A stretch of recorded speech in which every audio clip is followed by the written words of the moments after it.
Good morning viewers. நாம் இன்னைக்கு 5ஆம் வகுப்பு முதல் பருவம் அறிவியல் உறுப்பு மண்டலங்கள் அந்த பாடத்தில் இருக்கக்கூடிய மதிப்பீடு பார்ப்போம். ஏற்கனவே நம்ம உறுப்பு மண்டலங்களை பற்றி பார்த்துருக்கோம்.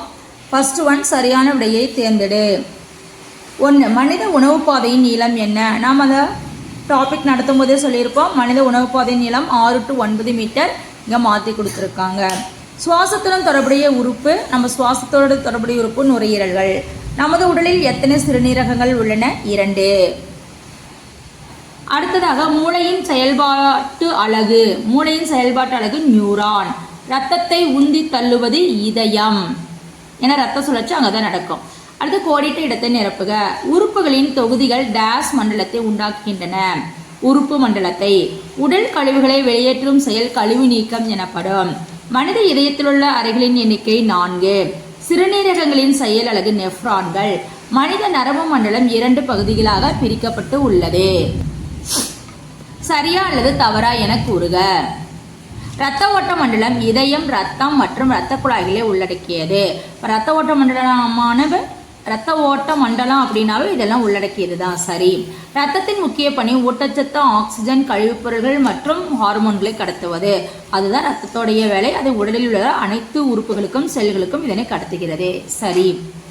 மூளை மார்பெலும்புகளால் மூடப்பட்டுள்ளது. மூளையே நமக்கு மண்டை ஓட்டில் இருக்குது, ஆனால் இங்கே மார்பெலும்புன்னு கொடுத்துருக்காங்க. தவறு. சிறுநீரகங்களின் செயல் அலகு நியூரான். சிறுநீரகத்தினுடைய செயல் அலகு நெஃப்ரான்கள் நம்ம சொல்லணும். நியூரான்கிறது மூளையினுடைய செயல்பாட்டு அலகு. அப்போ இது தவறு. அடுத்தது பொருந்தாத ஒன்றை வட்டமிடுக.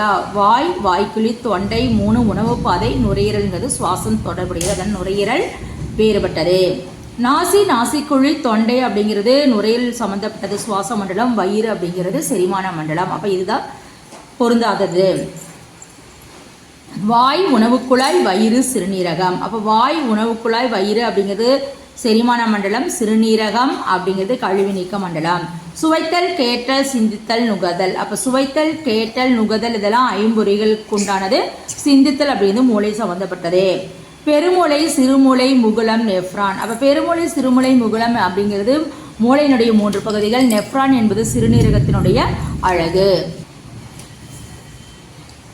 பொறுத்துக. செரிமான மண்டலம் உணவு குழாய், சுவாச மண்டலம் நுரையீரல், இரத்த ஓட்ட மண்டலம் இதயம், கழிவு நீக்க மண்டலம் சிறுநீரகம், நரம்பு மண்டலம் மூளை.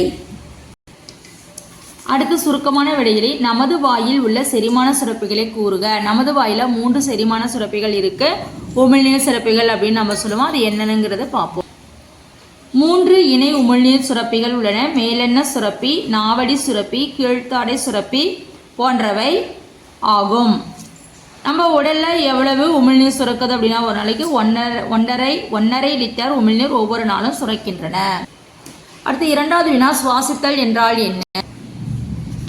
சுவாச மண்டலமானது உடலில் உள்ள திசுக்களுக்கு ஆக்சிஜனை வழங்கி அத்திசுக்களிலிருந்து கார்பன் டை ஆக்சைடை வெளியேற்றுவதே சுவாசித்தல் எனப்படும். இதை நம்ம குறிச்சாவே போதும். பெரிகார்டியல் திரவத்தின் பணி என்ன? இதயத்தின் பெரிகார்டிய உறை இருக்கு. அந்த பெரிகார்டிய உரைக்கு நடுவில் பெரிகார்டியல் திரவம் இருக்கு. அந்த திரவத்தினுடைய பணி என்ன? பெரிகார்டியம் திரவம் இதயத்தை அதிர்ச்சியிலிருந்து பாதுகாக்கிறது. இதுதான் 3வது வினாவிற்கு. இதய அறைகளின் பெயர்களை கூறுக. இதயத்தின் மேலறைகள் 2ம் ஏட்ரியம் அல்லது ஆரிக்கிள், ஒருமை ஏட்ரியம் என்று அழைக்கப்படுகின்றன. தடித்த 2 கீழறைகளும் வென்ட்ரிக்கிள்கள் என்று அழைக்கப்படுகின்றன. கழிவு நீக்க உறுப்புகளை வரிசைப்படுத்துக. இங்க கொடுத்திருக்காங்க சிறுநீர்ப்பை, சிறுநீர் குழாய், சிறுநீரகம், சிறுநீர் புறவழி. இது எது ஃபர்ஸ்ட் செகண்ட் அப்படிங்கிறது வரிசைப்படுத்தணும். ஃபர்ஸ்ட் சிறுநீரகம், 2வது சிறுநீர் குழாய் அதில் வரும். அடுத்து சிறுநீர்ப்பை, அதில் தான் சிறுநீர் புறவெளி வரும். ஓகேங்களா? அடுத்த வினா, தானியங்க நரம்பு மண்டலத்தின் 2 பணிகள் யாவை? உடல் நரம்பு மண்டலம் உடலில் இருந்து உணர்வுகளை மூளைக்கும் மற்றும் மூளையிலிருந்து செய்திகளை உறுப்புகள் இயங்குவதற்கும் கடத்துகிறது. தானியங்க நரம்பு மண்டலம் உடலின் உள் உறுப்புகளின் நரம்புகளை கட்டுப்படுத்துகிறது. அப்ப நம்ம இதை மட்டும் எழுதினா போதும், இது வேணாம். இது 6வது வினா. தானியங்க நரம்பு மண்டலம் உடலின் உள் உறுப்புகளின் நரம்புகளை கட்டுப்படுத்துகிறது. அடுத்தது, இரத்தத்தின் பணிகள் யாவை? இரத்தம் சத்துகள், ஆக்சிஜன், கழிவுகள் மற்றும் ஹார்மோன்களை கடத்துகிறது. இதுதான் 7வது வினாவிற்குண்டான விடை.